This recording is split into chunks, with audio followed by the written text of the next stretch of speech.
Hey everyone, Brendan Sander here. How are you? Thanks so much for joining me and welcome to 10 killer George Lynch albums outside of Dokken. He's got so many.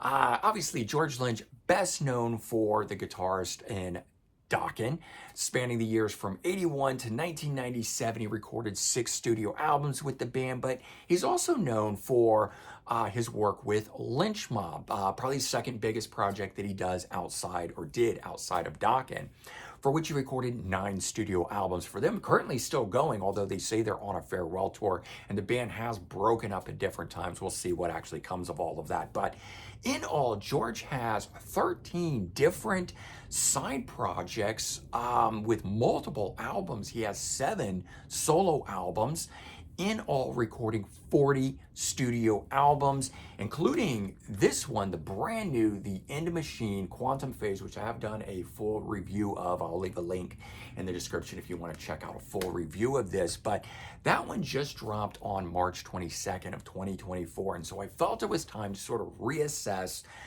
George Lynch's back catalog, everything outside of Dokken, and that's why we are going to talk about 10 killer George Lynch albums that are not Dokken albums. And we'll get into that here in just a bit, but before we start, if you're new to my channel and you haven't already hit the subscribe button, please do. Also leave a comment, hit like, all those things do help. I would greatly appreciate it. Don't forget to turn on notifications and stay up to cool videos just like this here with 10 killer George Lynch albums outside of Dokken. All right, so we're going to dive into this. There's no particular order, although I sort of gave it a starting with the most related to Dokken and kind of pulling away from that. So with that in mind, first one up that I think is a killer George Lynch record, Tooth and Nail, Slave to the Empire from 2012. Ultimately just becoming known as TNN. There's some other band had or owned the name Tooth and Nail, and they wouldn't give it up. I think it was a punk or a hardcore group, and so ultimately they weren't allowed to use it. I don't know if that really hurt things or it didn't hurt things, but they ultimately didn't continue the project on after this. So TNN, which didn't really tie the way that Tooth and Nail, name of one of the biggest Dokken albums, would have brought in maybe more fans. So unfortunately, that probably hurt things. But this project here was meant to be Dokken minus Don Dokken. What would Dokken sound like without Don, right? So we had George Lynch on guitars, Jeff Pilson on bass, and Mick Brown, 3 former Dokken members, all coming together. And then we've got vocals that are handled by guest artists and Jeff Pilson, who's a fantastic vocalist. I don't think he really gets the credit due that he deserves for being such a great vocalist. But some of those guest vocalists were Doug Pinnick of King's X, who George works with later. We'll talk about that shortly.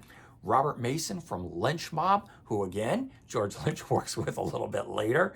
Sebastian Bach from Skid Row, Tim Ripper Owens of Judas Priest. So very, very cool. Highly recommended. Cool album that had an awesome feel. Both there was like 6 new originals and 6 covers of Dokken songs on there. So you could really hear what it would sound like if somebody else had fronted Dokken.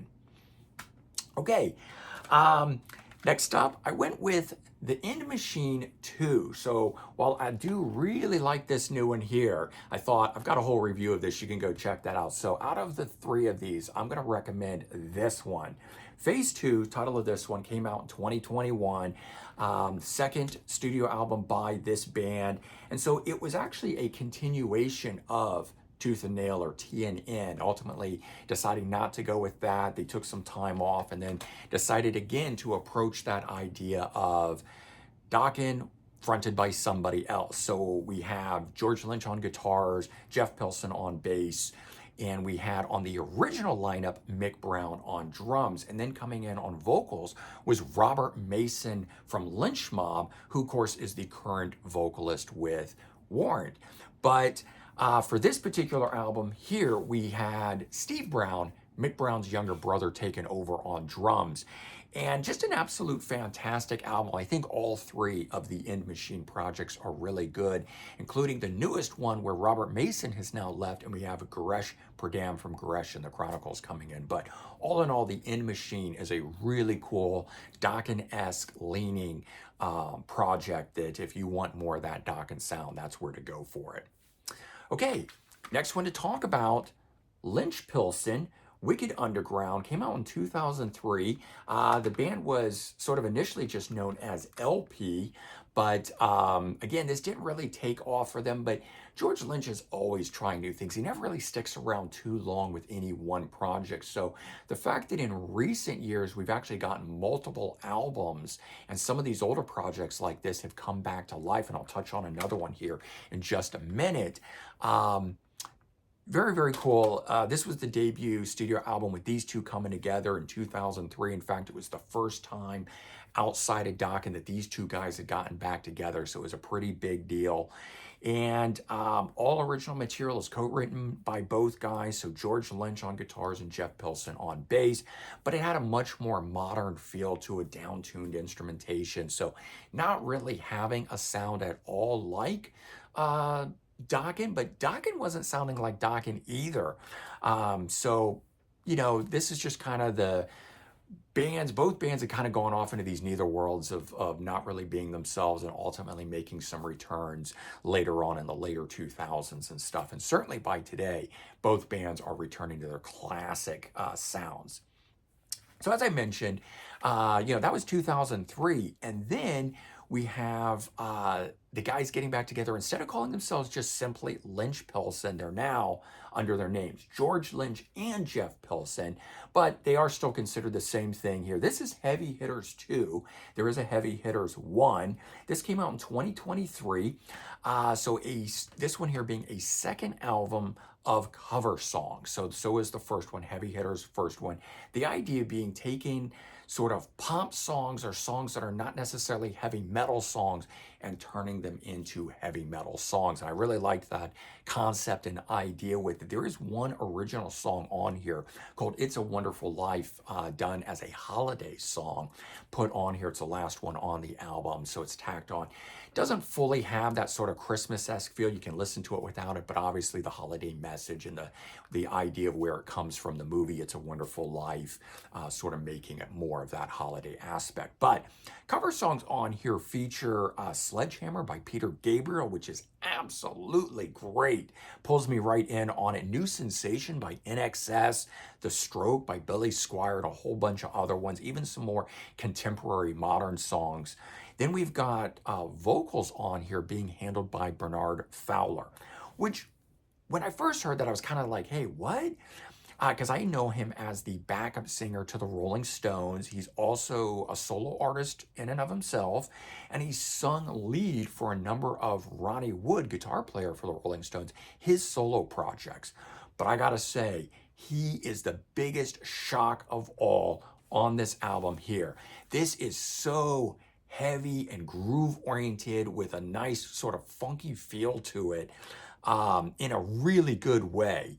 This album here, I just couldn't believe how killer the vocals are on it. Makes me want anything and everything I can get my hands on from Bernard Fowler, but I hope that George Lynch, Jeff Pilson make a third album, whether it's Heavy Hitters 2, or Heavy Hitters 3, I should say, more cover songs, or maybe write originals with him fronting would be really good. But that's how great this album is. They definitely put their own spin on the cover songs, making it more than just a covers album. I really highly recommend this. It was one of my favorite albums from last year. Okay, next up, we've got George Lynch solo Sacred Groove from 1993. This is his debut solo album, having already made 2 Lynch Mob albums at this point. So the big difference between this and Lynch Mob are really 2 things. One, we got a whole host of guest vocalists on here. So unlike Lynch Mob having an individual vocalist for each one, we've got George by himself with guest vocalists. The other thing is this album here felt more like Dokken to me than Lynch Mob did. And so after getting the couple Lynch Mob albums and this coming out in 1993 when kind of everything from the glam metal years went to hell in a handbasket, it was such a breath of fresh air during the grunge era to get this album. The guest vocalist featured Ray Gillen from Badlands, and of course he sang for Black Sabbath for a brief bit. Matthew and Gunnar Nelson from the band Nelson, Glenn Hughes, ex-Deep Purple, huge solo artist today, also having sung for Black Sabbath, and Mandy Lyon from a band called World War III. I actually like him least. He's the heaviest, sort of graveliest vocalist on here. Some people really like it, but it sort of breaks the flow of the album. It's the last song on side A, first song side B, but of course CD, they're back to back and just maybe a little bit too much for me. But all in all, very good album. What I actually like are, there's 3 instrumentals, but 2 of them in particular are just phenomenal George Lynch style instrumentals, making the album very, very good. All right, so we were just talking about Lynch Mob, so we're gonna roll right into that here. Gotta have the debut Lynch Mob album, and it is just so good. Wicked Sensation, 1990. I mean, if we're talking about George Lynch albums, you can't not have Lynch Mob, and especially this one in it. Debut album featuring George Lynch on guitar, but also Mick Brown on drums from Dokken. So you had 2 former Dokken guys. Then joining in was Anthony Esposito on bass and Ani Logan on vocals. Now, for the second album, which is also really, really good, this was a self-titled release coming out in 1992. And unfortunately, Ani Logan didn't continue with the band. So in comes Robert Mason. We have the same lineup as before, but we have Robert Mason. And sort of this album here, both albums sound different to me than Dokken, but they made their own statement. I think part of the reason that these went over so well is they didn't just replicate the Dokken sound. So this one here being a bit more hard edge, a little metal edge, that sort of stuff. This one here started to bring in some horns. It got a bit more soulful in it and started to show that George has a lot of different sides to him. But both albums really, really good. As I mentioned, Robert Mason was on this, having sung for Cry of Love. Well, he'd go on to sing for them, goes on to sing for Warren. Also, we talked about the In Machine. So he's done a lot of different stuff. Robert Mason, throughout the years, if you thought he had only sung for Lynch Mob on one album, he's done so much more. Lots and lots of cool stuff to find from him. All right. Then I also decided to throw in the newest Lynch Mob, Babylon, from 2023. This was an album that when it came out, it's his 9th studio album, said to be their last. It was a both reunion and farewell album, although, again, I told you, the band is broken up so many times and come back. I really kind of take it all with a grain of salt, you know, never say never with George Lynch. But this album didn't do it for me when it first came out. I have to say I was really disappointed when I first heard the album. And I tried it and it just really didn't click for me and I put it aside. And it didn't even make my top 20 from last year. And I don't know where along the way I pulled it out again and popped it on and suddenly it was so good. So it just goes to show, don't ever write an album off. You never know when it's going to click with you. But I guess once I got past the fact that Ani Logan wasn't fronting the band, who ultimately would come back after that once, the debut album and then not being there for the second album, would return and make a ton of albums with the band. And I got so used to his vocals that when we had one that didn't feature him, and it didn't feature Robert Mason either, I was pretty bummed, just not sounding like Lynch Mob, or at least I felt.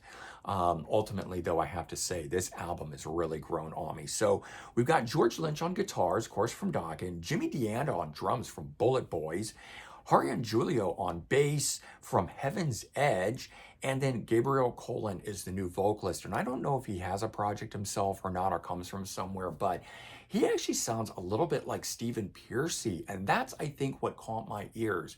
Sort of once I warmed up to who he was on his own, and the fact that it started to sound a little bit like Rat, I actually really warmed up to the whole thing. And so I gotta say, if you passed by this album last year when it was released, definitely go give it a shot. If you only know the one song, I think it was called Time After Time, the first single that came out, which didn't click for me.